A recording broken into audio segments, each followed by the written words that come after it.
So this afternoon we got a really cool lineup, and it's obviously starting with Andy here from Andy's Little Homestead. I'm going to read Andy's official bio, but then we're going to tell you the unofficial story behind Andy. Who would like to know the unofficial story? Yep, see, we all do. But the official story that the government is being told is that Andy is a homesteader and a farmer in northern Michigan, originally from North Carolina. Andy has transformed 20 acres of raw land into a functioning farm and sawmill operation using exclusively old equipment. Now, those of us who are over 50 don't like that word. Two things. Your radio voice is amazing. And second, I wrote that. There you go. True story.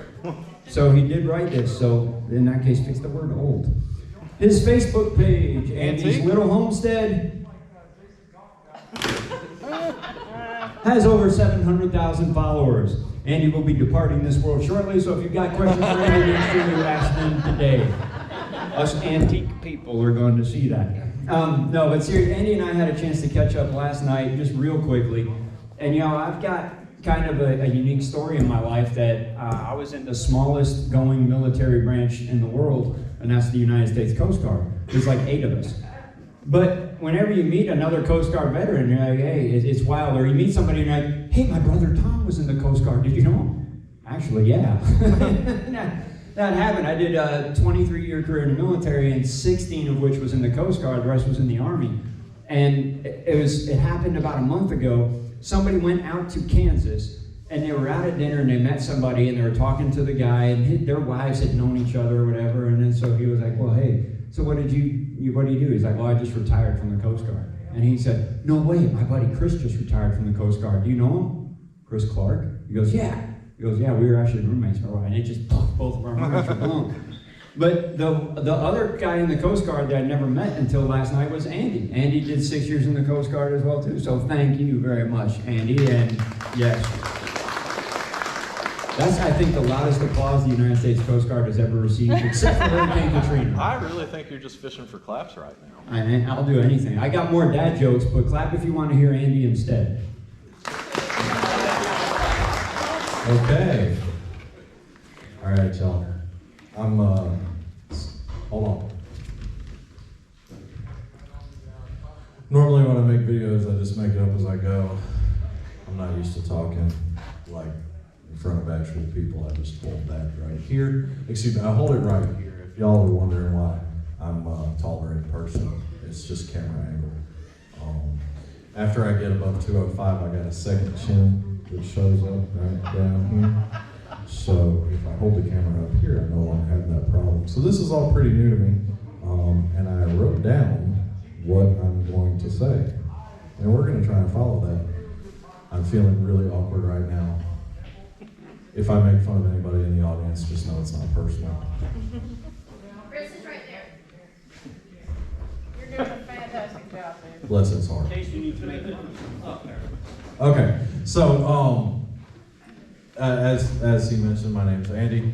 About 3 years ago, I moved from North Carolina to northern Michigan because I made a series of really bad decisions that we're not going to talk about.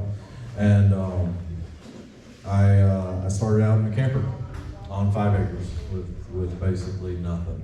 The camper had no power and no water. It was a very, very cold first winter. And over time, I started building things up, ended up getting another piece of property, and now I've got a farm, a small farm, but a sawmill operation, and we're in the process of building a house.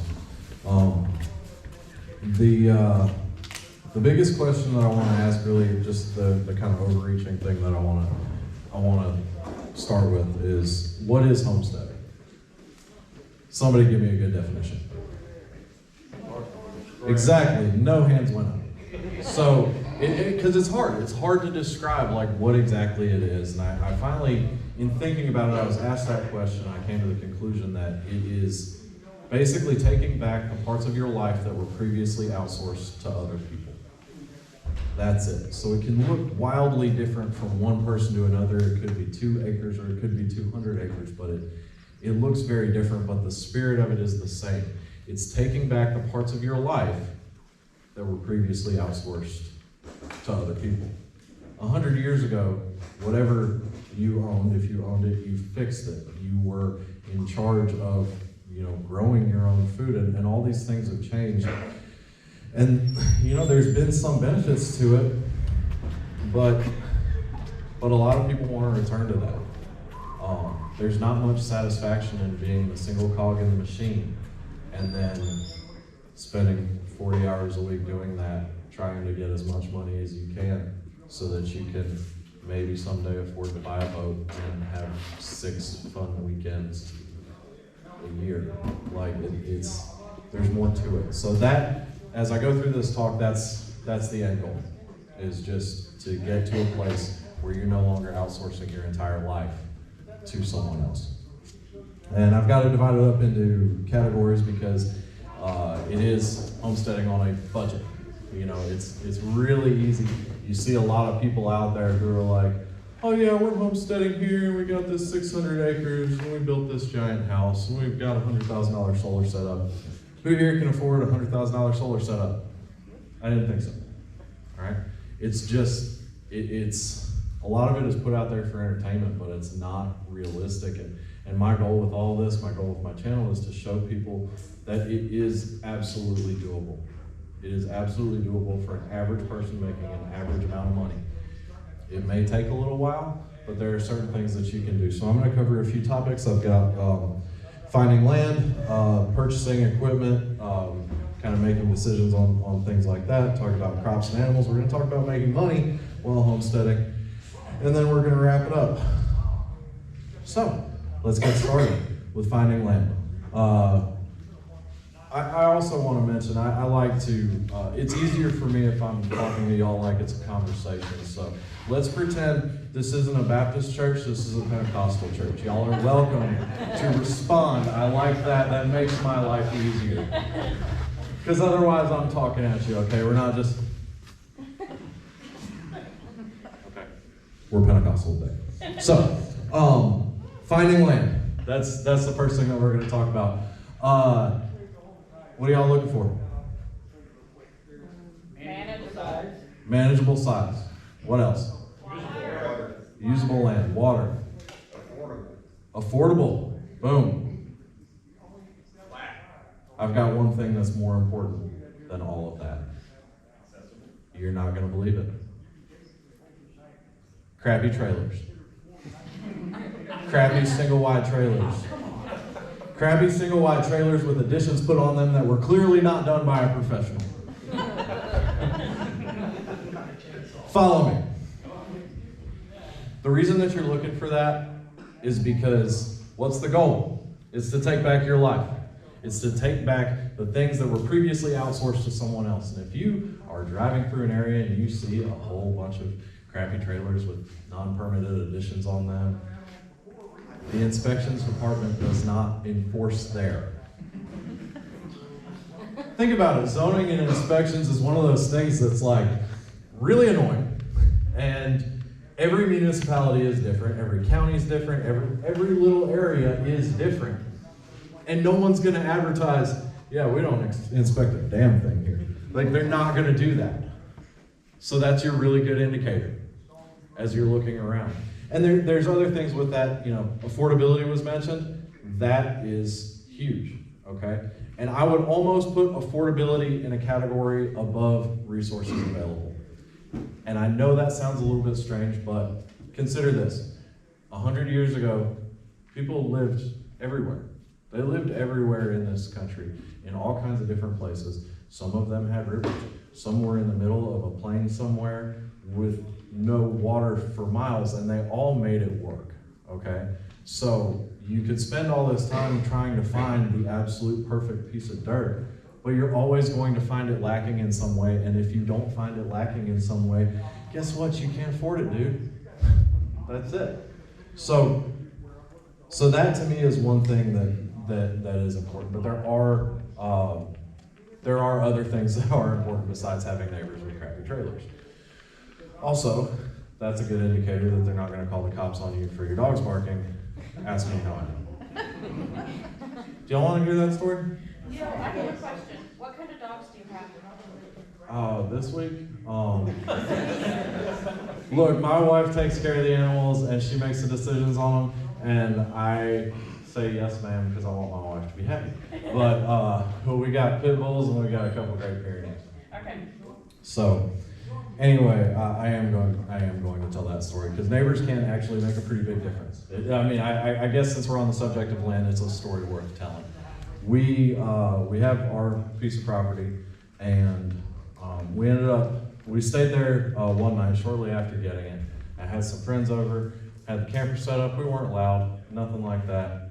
And that night, we went to bed at a reasonable time. It was probably 11 o'clock. Well, it's the first time the dogs were there. It was a little late. They started barking. New smells, new noises, whatever. And, excuse me. And then the next morning, we let them out. It's about 7 o'clock, and they go out and they start barking again. Well, my neighbor, this is his vacation home. And apparently feels entitled to a certain level of peace and quiet that maybe isn't legislated in place. He came out and this dude just starts cussing me up and down. I'm out, little dude. Felt bad for him. Like, what are you screaming at, Alvin? So he starts freaking out. He's like, your dogs were barking all night, this, that, and the other. He's like, I'm calling the cops. I'm like, okay, call. And he did. I don't know what planet he lives in where people do this, but he did. And the cop showed up, and I'm like, yes, dog. Dogs bark. And the cop was like, yeah, you're right, that is a dog. Dogs do bark. It's wild. So, the real point here is that all of this could have been a conversation. It could have been, hey man, just want to let you know your dogs were barking pretty late last night. Kept us awake. And I would have said, I'm sorry, man. They were barking pretty late last night. But it was their first time here. We'll make sure it doesn't happen again. But instead, he wanted to get the cops involved. So a short time after this, I purchased a sawmill. I purchased a sawmill that is powered by a 471 Detroit diesel engine. It screams.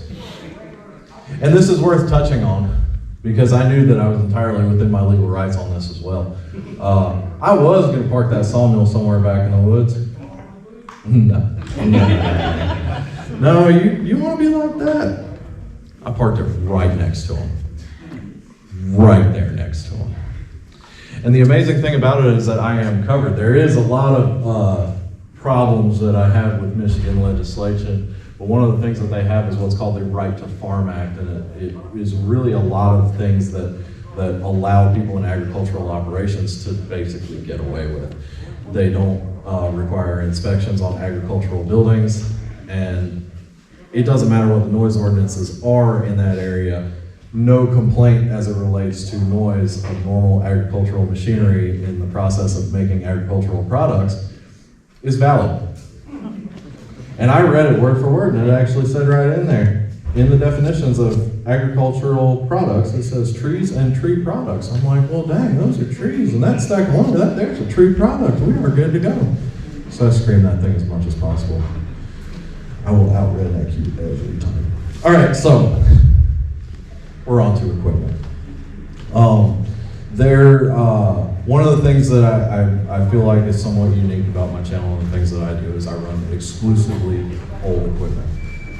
I don't have anything new. I don't have anything from this century. Not even close.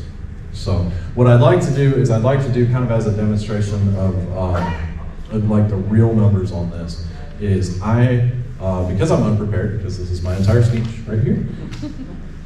Who wants to be my calculator person? Somebody please be my calculator person. You got it? Okay. So what I'm going to have you do is when I'm going to throw out a number of whatever piece of equipment that I have, and you just add it up for me, and we're going to talk about it. So the first thing that I have is my kind of everyday get around just utility tractor. Basically, it's a 1951 John Deere B. I bought it off of the nicest couple of meth heads you've ever met in your life. it was like fully restored. It was in fantastic condition. And they really needed the money. I don't know why. That's not really my business. And I was able to purchase it for $2,400. It's got a 3-point, it's got a PTO, it works. If you try and start it while it's in gear, it will run you over. It is the perfect machine. It starts when it's -5 degrees outside. So, $2,400 on that. The next piece of equipment that I run very regularly is a 1965 Farmall 656. Now this one I actually basically traded a bunch of lumber for it. And I don't know how to put that in the calculator, but I had milled a whole bunch of red oak. The guy wanted it. I personally felt like I walked out better on the deal than that, but I guess he wasn't using the tractor very much. It's a 63 horse tractor with a loader. Throw $2,000 at it. So that was about the amount that was spent. So right now we're $4,300 into this, or $4,400 into this whole thing. It's pretty good. I've got a 1976 Clark, Michigan backhoe with a 353 Detroit that is even louder than the sawmill. And that one picked up for $6,500. Like most Detroits, you need to dump half a can of ether into it before you start it, but it will start, and then once it's running, it'll go all day. I've got a 1957 John Deere 420 crawler. It's a little baby bulldozer. It's like a little Fisher Price, my first bulldozer. I love it. It's great. I look like a giant on that thing, but it's been fantastic. We've had to cut roads through our property and everything like that, and it's been perfect for that. And then my favorite piece of equipment is my sawmill. It's an old circular rig. I don't know who made it. It was kind of pieced together, and the total on it was $8,000. So that particular sawmill, I am able to produce quite a lot of lumber. How much was the crawler? I'm sorry, I missed it. So the crawler, we're going to call it $4,500 because I bought it and a trailer at the same time, and that's about the number that we put out. So, what's our total? I wasn't gonna let you go without giving me the crawler. Yeah, I forgot. I am just winging this.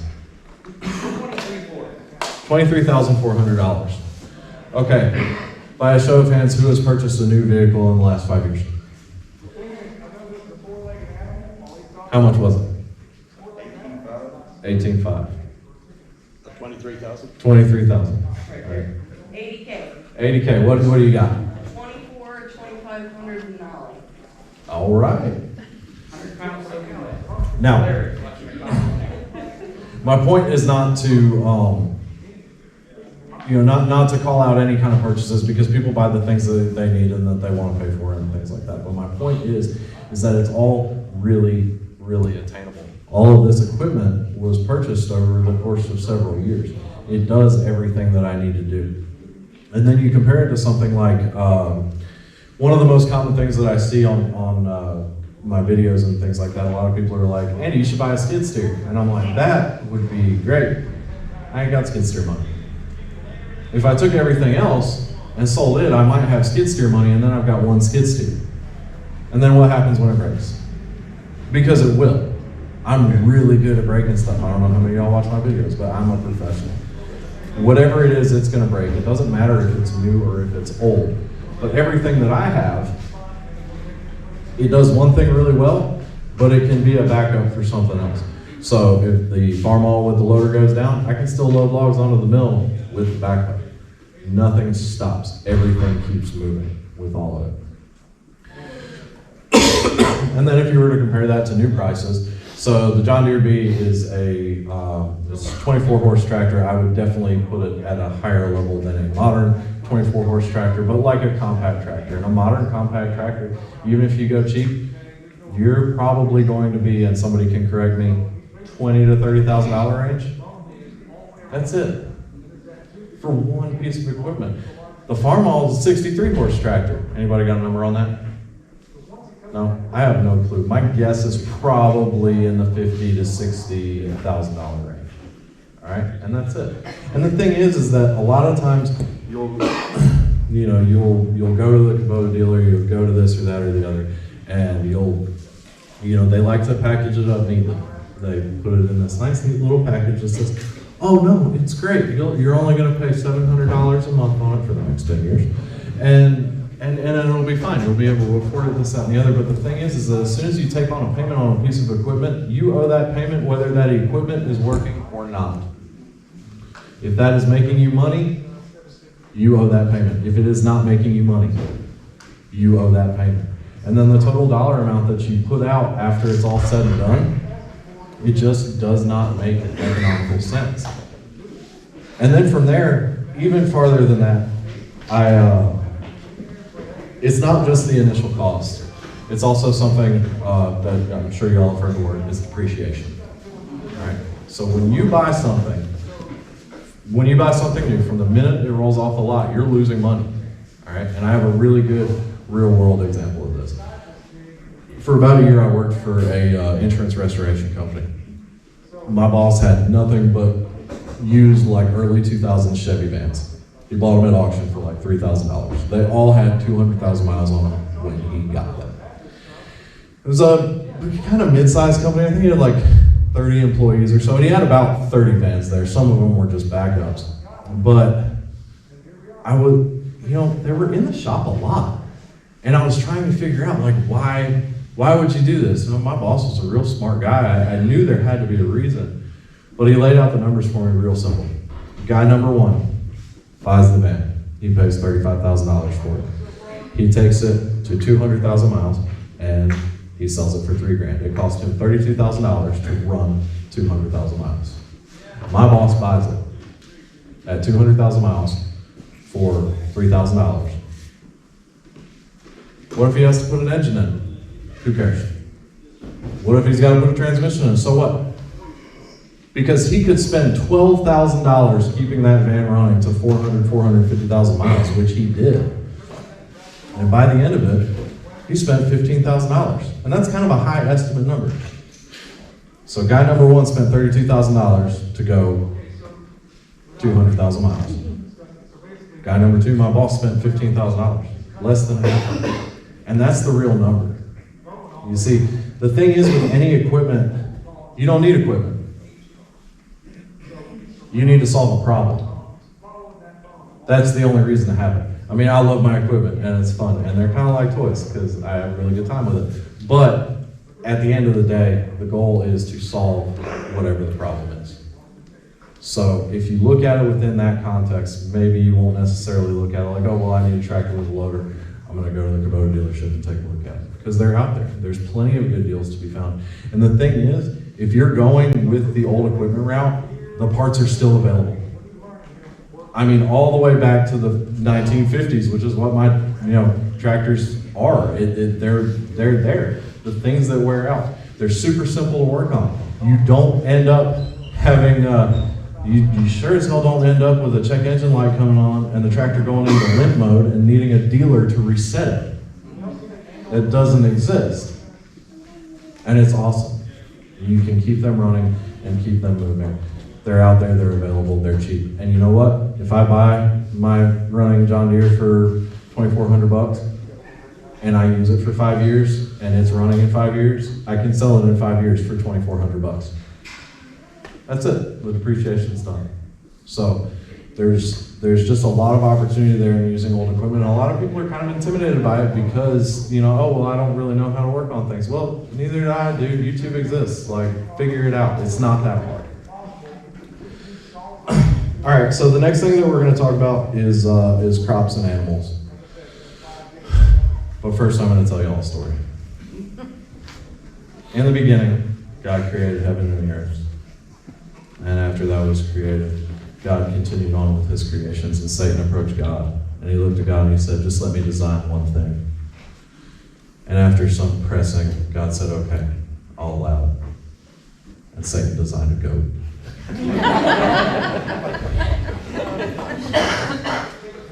I hate goats.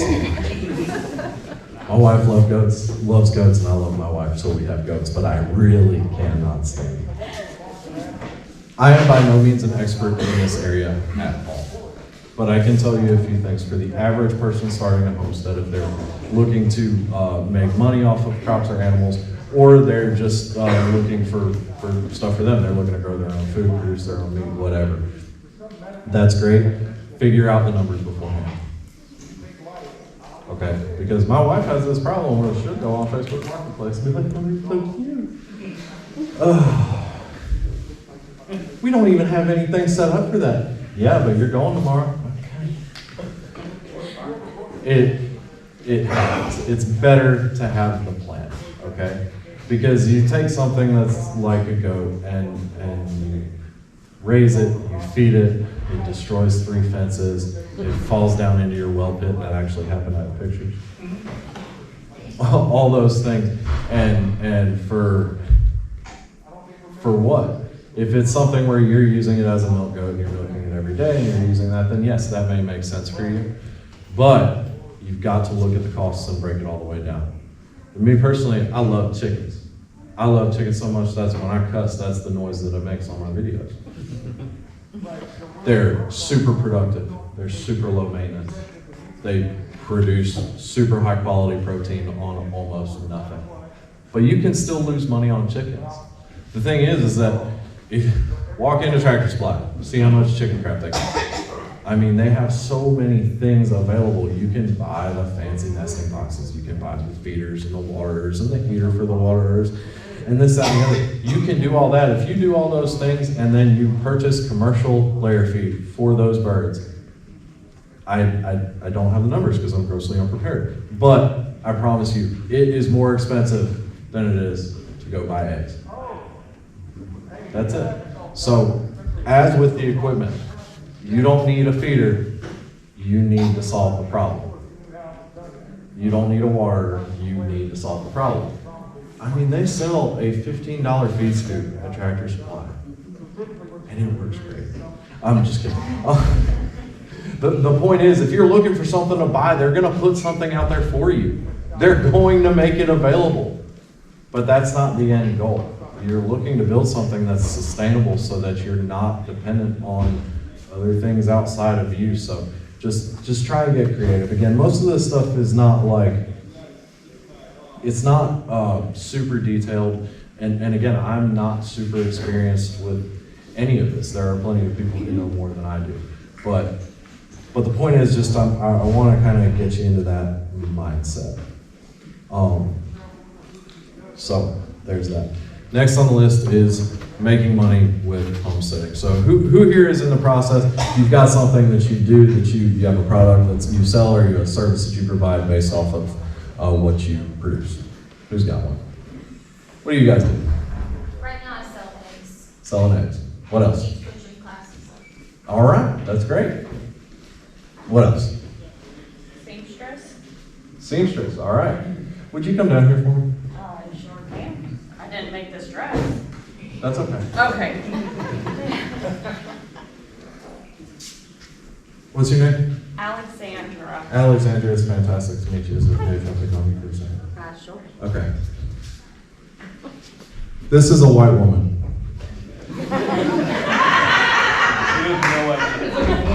This is your market. Thank you.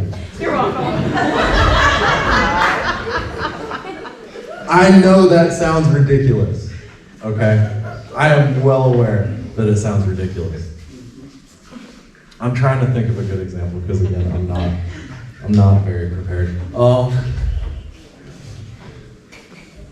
You've got a dozen eggs, and if it is sold at the store, it costs $3 and change. If you sell it on the side of the road and with a big sign that says eggs, it's $3 or $4.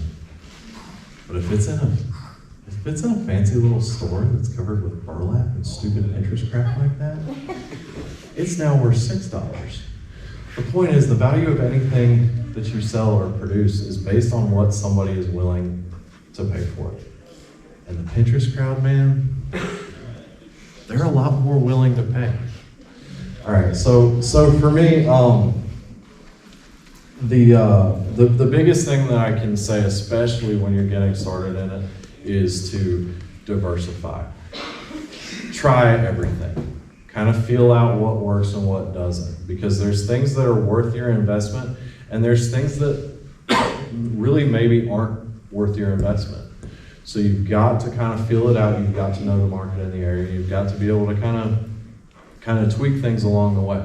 So it's important to do your research beforehand. And I have two examples that are both things that I do. I tap trees, make maple syrup, and I run the sawmill and I make lumber.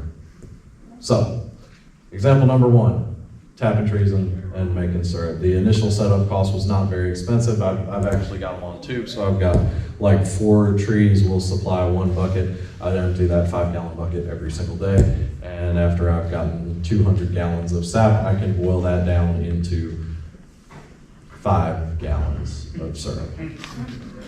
It is a lot of work. It is a lot of trudging through the freaking snow right there at the end of the winter when it's all really wet, and then dumping it in there, and I've got to do it every single day or else the bucket's overflowed and then I've wasted it. And then from there, I've got to wake up at 2 o'clock in the morning, I've got to build a fire, I've got to get the evaporator going, and I've got to start adding sap to it. I've got to chuck lumber into that thing every 5 minutes for like 16 hours after that, and keep adding sap to it. I do all that thing, and then I add up my costs of getting the bottles or jars for the syrup, for labels, for all those things. And by the time it was all said and done, based on the going rate of maple syrup in northern Michigan, where guess what? A lot of people are making maple syrup. You get done and you're like, man, I made $2.40 an hour over this whole operation. It's fun. It's great if it's something that you want to do, that you're just producing for yourself, and you want to make maple syrup, you want to make maple sugar, you want to say, this is mine and I am taking this back, and I am no longer having to purchase sugar or syrup or whatever for the rest of the year because I did it. That's fantastic. Do it. But that may not be the best way to make money. And the fact is that you're going to have to make money in some kind of way. There's ways to reduce that. There's things that you can produce for yourself, but ultimately, it's important. The flip side of that is my sawmill. Now, I purchased it. It's an old circular rig, got a big, loud, awesome diesel engine that pisses off the neighbors, so I'm already winning. But that mill is, I am able to produce well over $1,000 worth of lumber every single day. And my total cost on that is about 30 cents a board foot. I don't know if anybody's familiar with that measurement. It's a 1 inch by 1 foot by 1 foot. It's just a measurement of volume of lumber. I can make well over $1,000 of lumber in a day. And depending on species, that could be over 2. If I'm milling like red oak or something that is worth more money, all day long. And in that time, I will burn 30 gallons of fuel, and I'll pay some kid $13 an hour to chuck lumber off the other side of the mill, and that's it. That's done. That is an absolute winner. I mean, the sawmill paid for itself in a week and a half's worth of work. There are not many things that have a return on investment like that. Now, that's not to say that the next sawmill that you see that comes up for sale on the marketplace is going to be a winner. The thing is, with running that old circular mill, I'm able to produce a volume that's way higher than all but like the highest end of band mills. And if I were to purchase a new bandsaw mill that could produce that much, I'd be spending $50,000. That's it. That's the only way around it. And on top of it, we have the white girl factor. Because a circular mill puts pretty little swirl marks in the wood. It looks just great. We're gonna put it up on shiplap right here. I love it. I know it's ridiculous. How many acres do you have? 20. I know it's ridiculous, but it's there. It's an option, and it's something that not everybody's doing. So I've been able to find a niche in the market with it. So I can still sell crappy red pine, put milled into 2x4s at $1 a board foot, and still have that, utility grade stuff for people. But I can also make big fancy beams that somebody's gonna put in their cabin. It's just lovely. The option is there. So, pumpkins. I don't have anything else written, it just says pumpkins right there, and I'm trying to remember what it was. As it relates to growing crops, like we've grown a fair amount of corn, we pretty much just turn it around and use it to offset our feed cost. And in our experience with a small acreage to do that, it was not enough. That's it. You need a lot of acres to make a lot of corn, to make a lot of feed, to feed a lot of chickens. Pumpkins, on the other hand, are a really good example. If you can get them sold in the right context, if you can market them correctly, you can do really well on it. We ended up, year before last, we had a whole bunch of our crops were just taken apart by deer because I was grossly unprepared when we started. And off of 3 plants, we made right around $30 a plant off of what they produced. If you expand that over a much larger area, it's something that's there. And it's not something that anybody really needs. I mean, most people just buy pumpkins to stick on the porch. So, that's about it. The last couple things that I want to mention. Every piece of information that has ever existed is right here. There's a lot of problems with this. There's a lot of problems that this can cause, and it can take your time from you, it can take your attention from you, it can take your attention away from your family, your kids, and your things that are important to you in life. But it's also an incredible resource. I don't know how to do that is not a reason. It's right there. I didn't know how to fix a tractor until I bought a tractor and then broke a tractor. I didn't. Which time? All of them. I had never messed with a 2-stroke diesel engine until I bought a sawmill. But the information is there.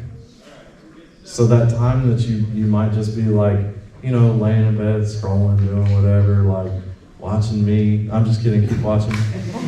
I make a fraction of a penny every time you see an ad, so, But all of it's there. So take the time. You got something that you don't know about that you want to learn about. Maybe it's something that you're not even sure that you can use right now, but you kind of feel like going down the rabbit hole on it. Just learn it. It's there. And not only is it there in a readable form, it's there where somebody demonstrates it. You can learn different opinions, different methods, different little things to make that job go smoother. And somebody has taken the time to explain it and put it out there for you to watch for free. What an incredible time to be alive. That to me is just awesome. The other thing that I have to say is don't be afraid to take a shot. Because that's honestly the one thing that holds people back. That's the one thing that holds people back from leaving their regular old house in the suburbs or whatever and finding a piece of land and trying to carve out a real, not just a living, but a life from it. That's the number one thing. They don't want to leave that comfort zone. Guess what? You're probably not going to starve to death. It's probably not going to kill you. But you really, really don't want to be 85, 90 years old laying on your deathbed just wishing that you had taken a shot at it. There's never going to be the perfect time. There's never going to be the perfect circumstance. For me it was a little bit different. The line between homesteading and homelessness kind of gets blurred a little bit sometimes. But I'm glad. I'm glad that it landed that way, and I've been able to learn so much more in the last few years and grow. And not only that, but share with y'all, and that's an incredible opportunity. And the last thing that I have to say is, when you wake up in the morning, and you get out of bed, don't forget to thank God for waking up. Because there are a lot of people who are not able to even step out of bed in the morning. Every single day is an opportunity. We're all marching towards the same day. Make something happen. As always, I hope y'all enjoy it. I hope you learn something. I love you, and God bless. Does anybody have any questions? I didn't look at the clock. What's up? What's your YouTube channel? It's Andy's Little Homestead. I was primarily on Facebook for the longest time, mostly because I had issues with copyright and the music on YouTube, but I ended up getting that worked out. But all of the videos are on Facebook. If you've never seen me, I recommend starting at the beginning. The whole story makes more sense if you start there. Let it wobble. Anything else? I got one question for you, Andy. What's up? When you started, you moved from North Carolina to Michigan, did you thought you'd be here today doing this? No. No, are you kidding me? Look, man, nobody. I want everybody to think about this. Look back 5 years ago. Think about who you were 5 years ago and what you thought your life would look like today. How many people are exactly where you thought you'd be? Not one. And the reason that I bring that up is because we all spend a lot of time worrying about the future. A lot of us, I'm kind of a planner. I like to know what's coming. And you know what? Not one single person in here is good at predicting the future. So don't worry about it so much. Just wake up in the morning, get to work, do your best, make something happen. Hey, go ahead. I've been trying to convince my wife to agree to let us move more in this direction over the last 5-6 years. Yep. I feel like I hit a wall. What the hell can I do to push it a little further? It's a question of motivation. Why do you want it, and why is she resistant to it?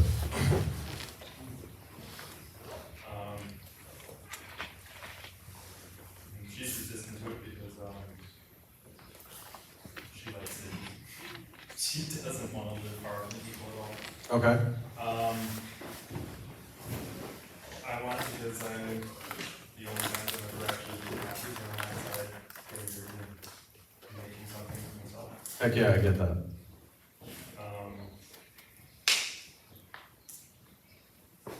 She's telling her she can have all the water rabbits she wants and make all her own yards. She's like, awesome, great. Okay. That's a tough one, man. Talk to me after.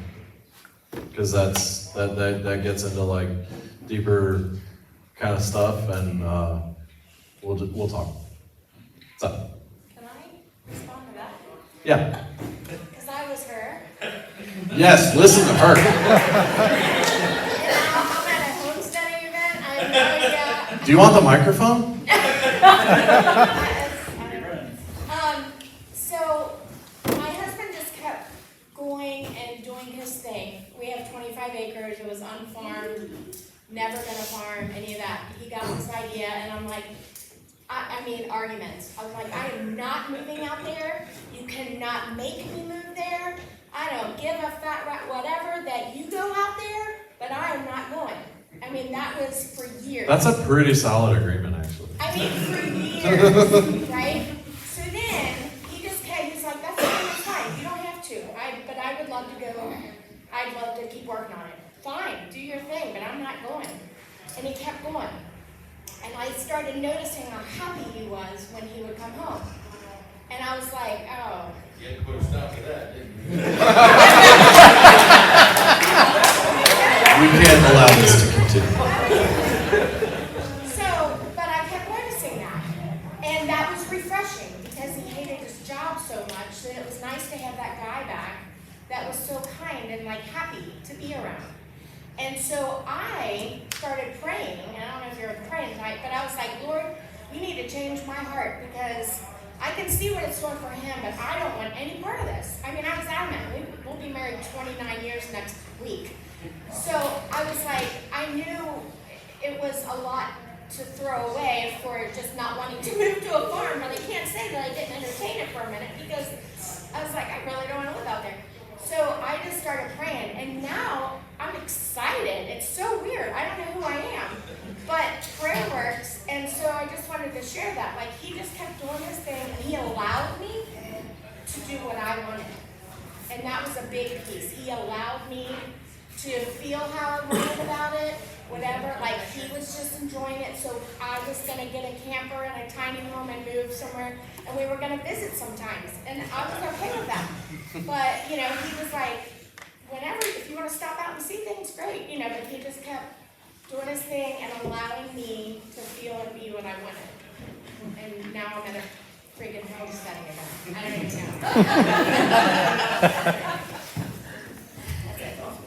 know. You're a blessing.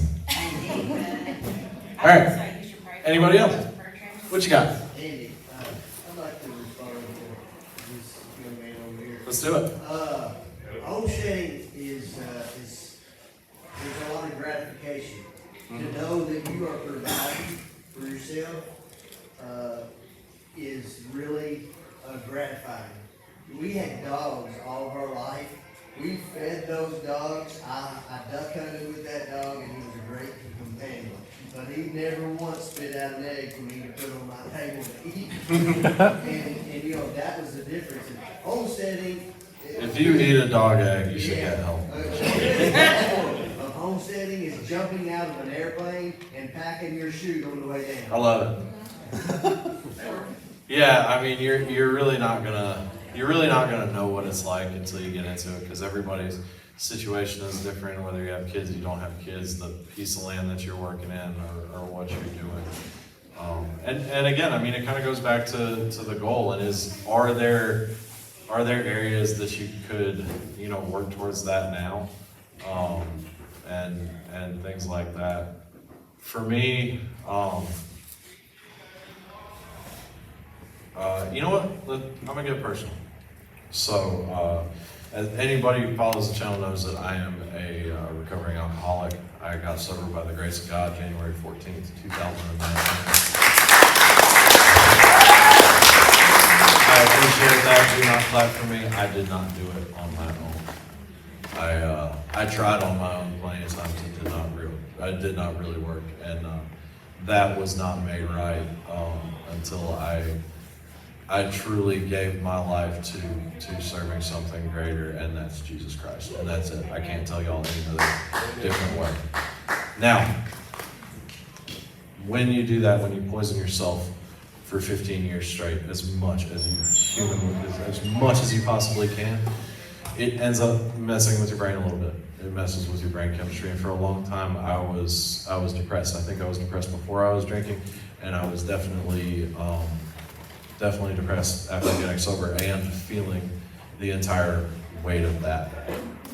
And it wasn't until I completely had a mental breakdown and found myself handcuffed to a hospital bed that I had a shrink come in and tell me, look, man, the problem is just chemical. It's not personal. You got chemicals in your brain, they're supposed to fire a certain way, and they're not. I ended up going on antidepressants from there, and before I go any further, I'm not making medical recommendations. I am simply telling y'all what happened. And they did help. They really did help get me through that initial very difficult period of my life. You know, I didn't want to suck start a shotgun anymore. That's a good thing. But as time went on, as you know, after moving up to Michigan and starting all this, I found that a man needs purpose. I mean, everybody needs purpose, but specifically, a man needs purpose. We may want love, we may want affirmation, we may want these things, but a man needs purpose. And I found through this whole process that I have purpose. Every single thing that I do has a direct effect, positive or negative, on my future and my family's future and the way that they're going to view the world, the life that they're going to live. It's on me, and it's directly on me. It's not in some nebulous, oh, I make this much money so I can put them in this school and do these things. Nah, dude.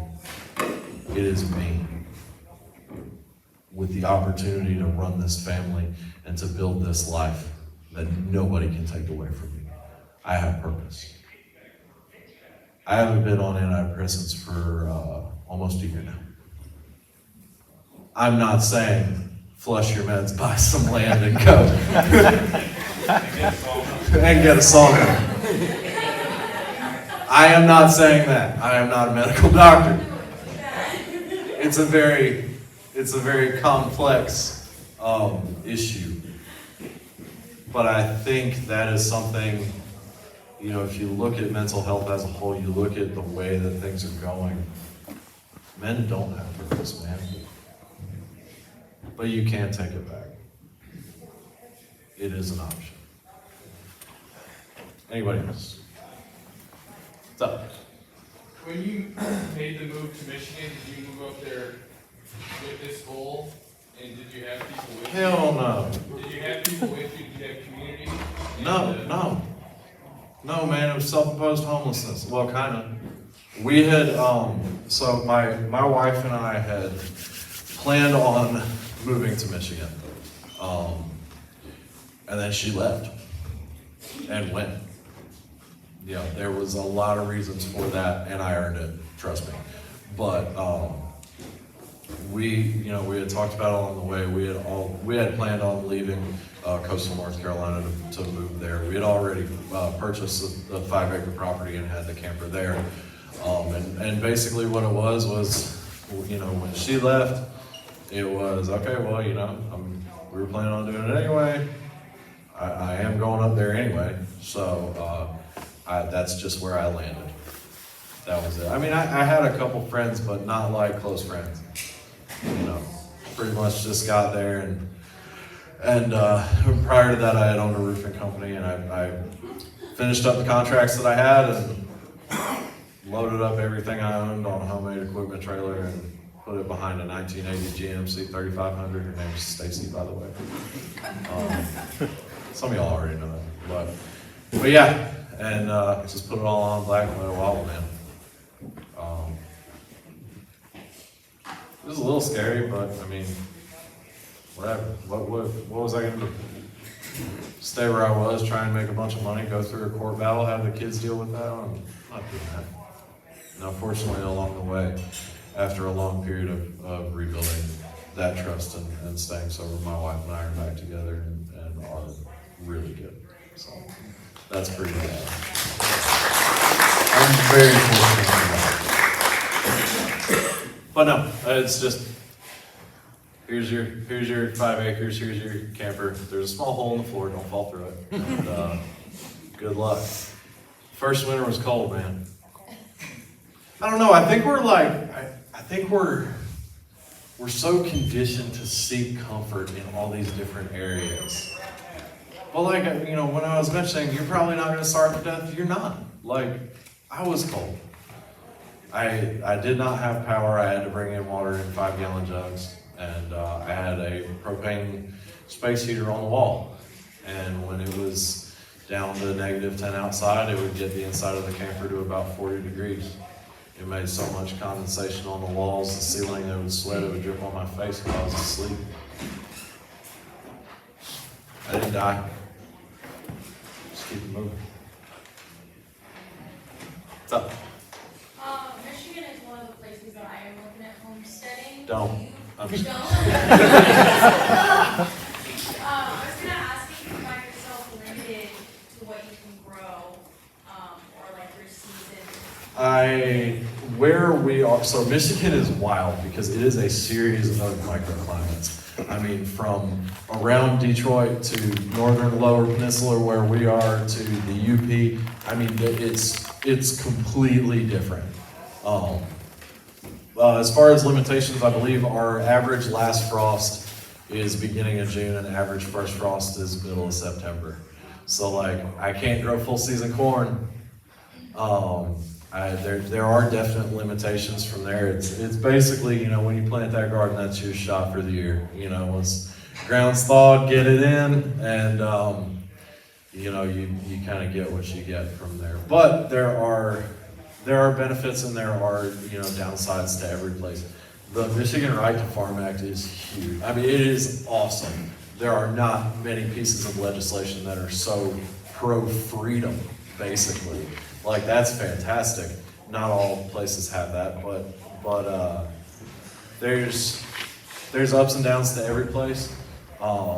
If honestly, if I were to pick another place, just like, you know, go back and say, okay, I'm gonna be starting homesteading, I'm gonna do this instead of just landing in it, I would probably pick Eastern Kentucky or West Virginia. To be completely honest with you, looking at land availability, looking at cost, looking at regulation, looking at, you don't get down to negative 30 freaking degrees, dude. It's so cold, I can't move anything.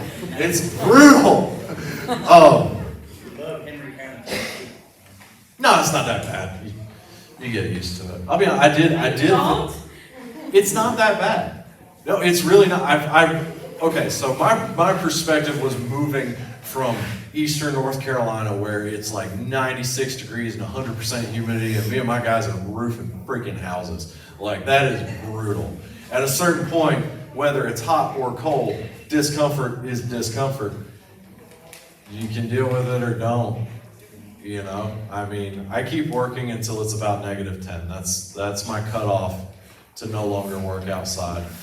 I don't cover my ears until it's 0, because I really, really like this hat. But there's ups and downs to all.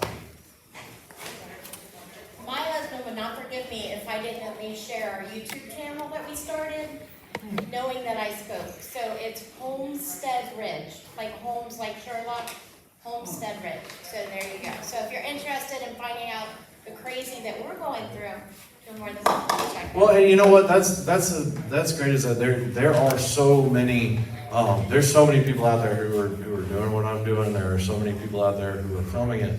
You know, you can learn from other people's experience. Now, it is the internet. You may have to use your BS filter a little bit. I know, at least for me, I don't do anything to make drama.